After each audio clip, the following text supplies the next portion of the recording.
as I think it was President Reagan said, we're from the government. We're here to help. Yeah, he just kind of missed that one a little bit. Here's what Reagan actually said. I think you all know that I've always felt the 9 most terrifying words in the English language are, I'm from the government and I'm here to help. So obviously Miguel Cardona's catching a bunch of crap for getting the quote all wrong.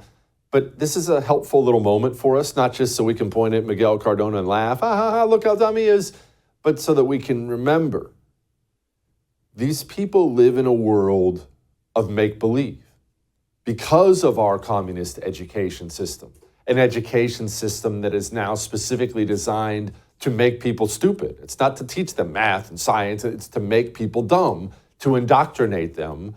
We have a bunch of very accomplished people in this country who are complete and utter morons. Them and your liberal Aunt Peggy. These people live in a world of make-believe.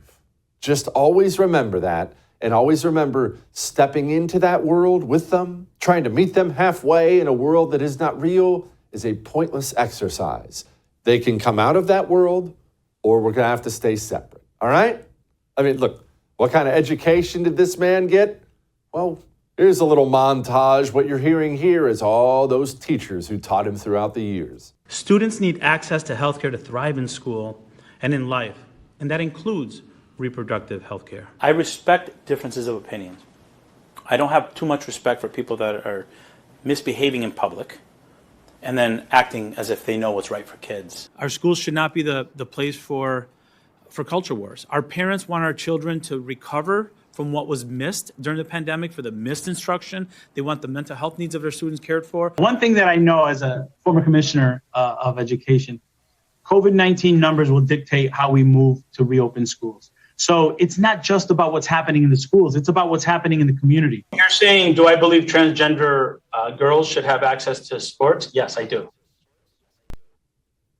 That's our education secretary. Joining me now, my friend Corey DeAngelis, author of the book, The Parent Revolution, doing great work out there. Okay, Corey, not only is he an obvious activist, he's a moron that doesn't know Reagan's quotes. This is pretty much what our education system produces these days.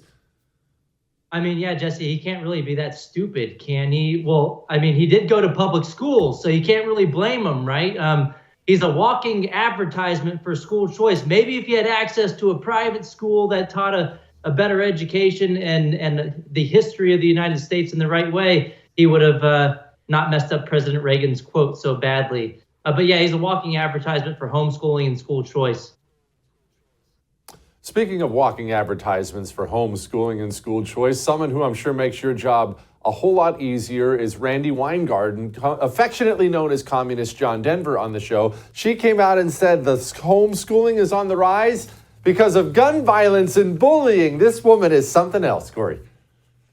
It's her own fault. I mean, look in the mirror, Randi Weingarten. The homeschooling numbers doubled or tripled relative to pre-pandemic levels. After she fought to keep the schools closed as hard as possible, she was threatening safety strikes in 2020, calling the plan to reopen school reckless, callous, and cruel. She was even lobbying the CDC to make it more difficult to reopen schools in person. They just fear-mongered every step of the way. She had local affiliates deleting tweets, like in Chicago, saying that it was the push to reopen schools is rooted in sexism, racism, and misogyny. She has destroyed the American school system so badly that parents are voting with their feet to homeschooling. They're pulling them out in droves to go to private schools. The charter school market has seen a 7% increase in enrollment in recent years as well. So this is all her fault, and we should really present her with an award. I mean, just look at her, just how she talks and everything. She's just totally insane, and she's waking parents up to the indoctrination in the public schools. And so families want alternatives. They want private schools, they want charter schools. And the best way to allow that to happen is to let the money follow the child and stop sending it to her unionized failure factories. Corey, what does the Department of Education even do? Why do we need one of these things? We don't. I mean, that's the obvious answer. And the word education is not in the U.S. Constitution.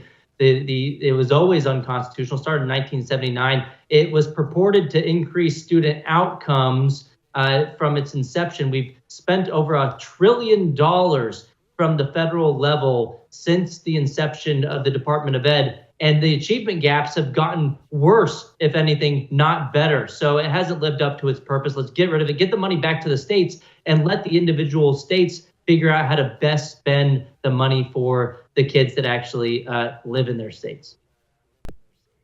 Corey, what's going on in Tennessee? Governor Bill Lee's got a school choice proposal, but not all school choice proposals are created equal, as you obviously know. What is this one? What do we make of it? This is the gold standard. All the Republicans should get on board. 10 other states in 2 years alone with Republican-controlled legislatures have gone all in on school choice, allowing every single family to be eligible, not picking winners and losers, saying that if you're from this income or from this background, you're eligible.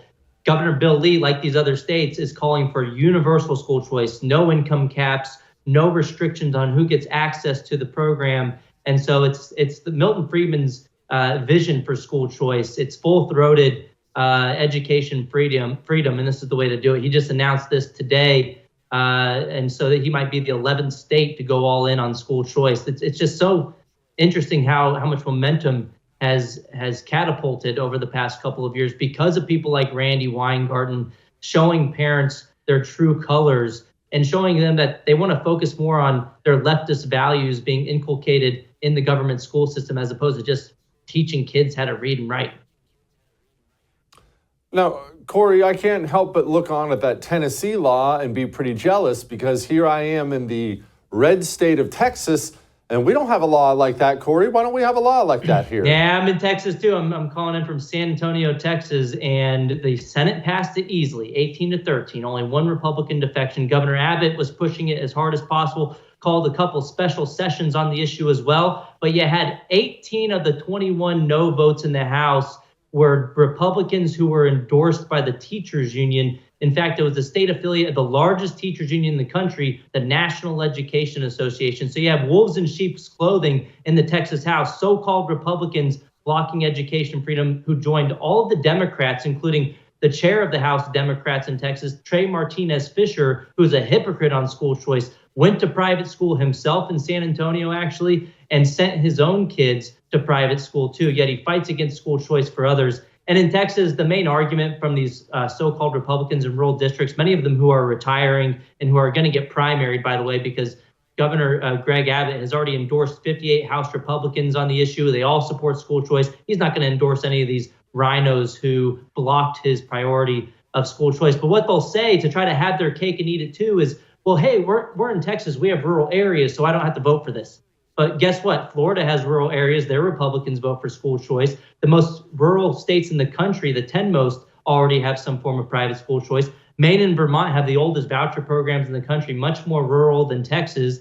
And they have programs that were built just for kids in rural areas because they didn't have public schools. They gave vouchers to parents to take it to other public schools in other areas or to private religious or non-religious schools. So they figured out over 100 years ago in Maine and Vermont in the late 1800s that not having a lot of choice because you're rural is an argument to expand opportunities, not to restrict them. And West Virginia, the first state to pass universal school choice, is much more rural than Texas too. And if you poll voters in rural areas, they tend to be more supportive of school choice than voters in urban and suburban areas. So this is just a ridiculous argument, a convenient excuse for it has been for a long time for fake Republicans to side with the Democrats, but parents aren't falling for that crap anymore.